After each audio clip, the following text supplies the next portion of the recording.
Hello, everybody. Over the past few years, you must have noticed how the term shares, stocks, investments, returns, etc., that were usually unknown to a large group of people have today become a common topic of discussion among the masses today. Fascinating stories of people making handsome returns have brought a lot of new and enthusiastic investors in the stock market.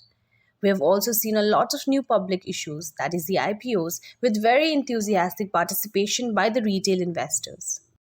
So, how did the stock market, which has managed to become the center of attraction in the present day, actually begin? We are pleased to present a brief history of how it all started and how they function now. Neither this video nor our channel, India Business Insights, intends to offer any advice on investments in the stock market. For such investment advice, you should contact an appropriate SEBI registered professional. This video is presented as a part of the Indian business history and will also be the starting point for a deep dive into some of the largest companies in India. Most of these companies are listed. Today, a stock exchange may not necessarily be in a particular location. While it may have a main office, the trading takes place through multiple terminals all over the country and across the world. However, it is fascinating to understand that these dynamic trading terminals that exist today actually had very humble beginnings.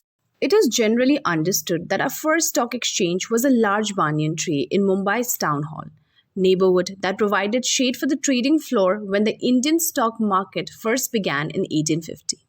These small group of people would gather here to conduct informal cotton trades. This was primarily because Mumbai was a bustling commerce port where important commodities were frequently exchanged. While it started with information groups meeting at a particular place, they soon realized that they needed to organize this trading, have some commonly agreed rules regarding what could be traded, how could it be traded, on payments, on how to enforce agreements, and so on. So these informal groups soon organized themselves into entities with members who could trade in these stock exchanges. These members also committed to adhere to certain practices and bylaws of these institutions. These stock exchanges also decided to trade in certain companies only. In ideal circumstances, these were companies which made available information on their businesses, made their accounts public, and also agreed to adhere to other rules and regulations. Following the introduction of the Companies Act in 1850, investors began expressing interest in company securities. Around this time, the idea of limited liability also emerged. The Ahmedabad Stock Exchange was established in 1894 largely to facilitate trading in the city's textile mill shares. In order to facilitate a market for shares of plantations and jute mills, the Calcutta Stock Exchange was established in 1908. The Madras Stock Exchange began to take shape around 1920. While the exchange officially came up in 1908, they seem to have been trading in shares under the tree since early 1800s. The earliest record of trading seemed to have been in the East India Company's debt securities. Many Indians also seem to have invested in the shares of British companies. While the first Indian Companies Act came up around 1850, there have been many subsequent revisions. While these Companies Act regulated the governance of joint stock companies, a special law, the Securities Contracts Regulation Act, was originally adopted by the Indian government in 1957, and the Bombay Stock Exchange was the first stock exchange to receive this recognition. The various agencies to regulate the stock exchange included the Registrar of Companies, Company Law Board, and other institutions set up by the government. The Capital Issues Control Act was passed in 1947, which was to regulate the issue of new shares, the primary purpose of which was also to prevent any unethical practices involved. By the 1980s, it was realized that a specialized regulator was required to oversee and control the securities sector and stock exchanges. The Securities and Exchange Board of India, SEBI, was thus established in 1988. It acquired total independence and became an autonomous entity in 1992. SEBI also acquired the power of various agencies, including the Controller of Capital Issues. Today, it is recognized as one of the most competent regulators in the world. India witnessed one of the first market shifts from public outcry system of trading to a fully electronic system of trading and settlement. Further, to promote market transparency, the NSE was established in 1992 as the nation's first demutualized electronic exchange. NSE launched its operations in the stocks, wholesale debt market, and derivative sector in 1994, 2000, and 2000 respectively. The BSE transitioned from an open floor form of trading to an electronic one in 1995. To increase the oversight of the commodities market, promote domestic and international institutional participation, and facilitate the introduction of new products, SEBI and the Forward Markets Commission (FMC) amalgamated in 2015. The BSE lists more than 5,000 companies, whereas the NSE lists 1,400 companies. The BSE National Index debuted in 1989 after the Sensex in 1986. Sensex is an index composed of some of the strongest companies of different sectors representing the various kinds of businesses. It is not only calculated live, it can also be traded. NSE also has the main bellwether index, the Nifty. Apart from Nifty, it has multiple specialized indices and sectorial indices. While trading in formal stock exchanges began with the establishment of Bombay Stock Exchange a little over 135 years ago, the Indian stock market has undergone enormous changes and transformation. While I have just mentioned some of the changes, one of the most significant change was the shift from public outcry to electronic trading. This used to initially happen over satellite links, where the stock exchange provide VSAT data links to brokers.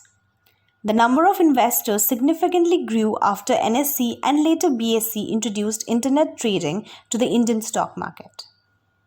Although there are several smaller stock exchanges, the NSE and BSE are frequently considered to be the Indian stock market because the majority of the transactions occur there.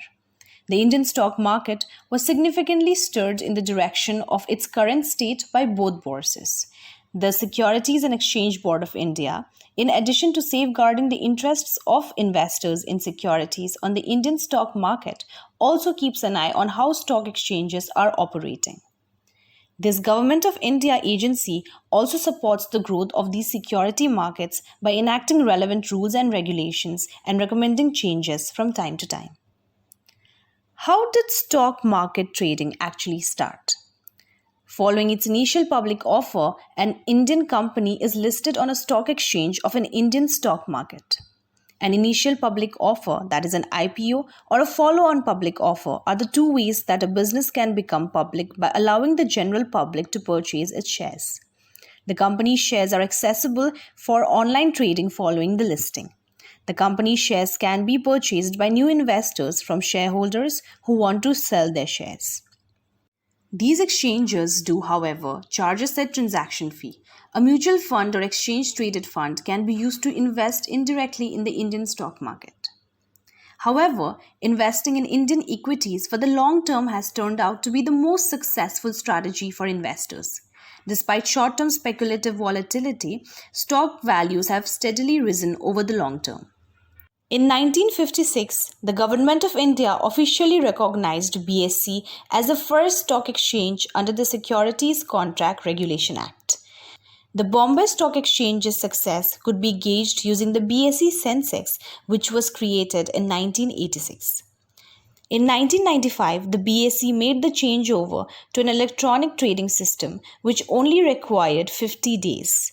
The screen-based trading platform known as BOLT or BSE Online Trading has an 8 million order capacity per day and is the automated version of the platform. Additionally, BSE is the first stock exchange in the world to launch a centralized internet trading system, enabling traders from around the globe to transact on the BSE platform. With a 200-second median response time, the BSE debuted the equity section on the BOLT Plus on April 7, 2014. A memorandum of understanding was signed by BSE and the Bank of New York Mellon on September 26, 2014, and it was based in New York. The entire market value of BSE listed firms surpassed the historic threshold of Rs 100 lakh crore on November 28, 2014. BSE started conducting live trading on January 8 from its disaster recovery facility in Hyderabad. On March 28, 2016, the BSE Star MF platform, which distributes mutual funds, handled moreover 81,000 orders totaling rupees 270 crore, settling a record high for a single day. The world's first high-frequency data on unemployment and consumer mood was released by the BSE and CMIE on April 5, 2016. BSE received approval from SEBI on June 21, 2016 to introduce the BSE bond, electronic book mechanism for the issuance of debt securities through private placement. The first international exchange in India, India International Exchange, IFSC Limited, was opened by Prime Minister Narendra Modi on January 9th. On August 1, 2018, BSE stated that the BSE Investments Limited, a fully owned subsidiary, has acquired a 24% share in CDSL Commodity Repository Limited (CCRL). The National Stock Exchange of India has been at the forefront of transformation in the Indian securities industry since its foundation in 1992.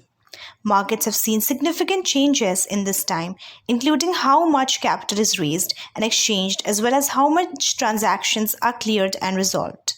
The market has expanded in size and scope in ways that were unthinkable when they were first predicted. When the NSE launched its cash market section in 1994 to 95, average daily trading volumes increased from Rs 17 crore to 11,325 crore. In the present, NSE provides a wide range of products for many markets, such as equity shares, exchange-traded funds, mutual funds, debt instruments, index futures and options, stock futures and options, and currency futures.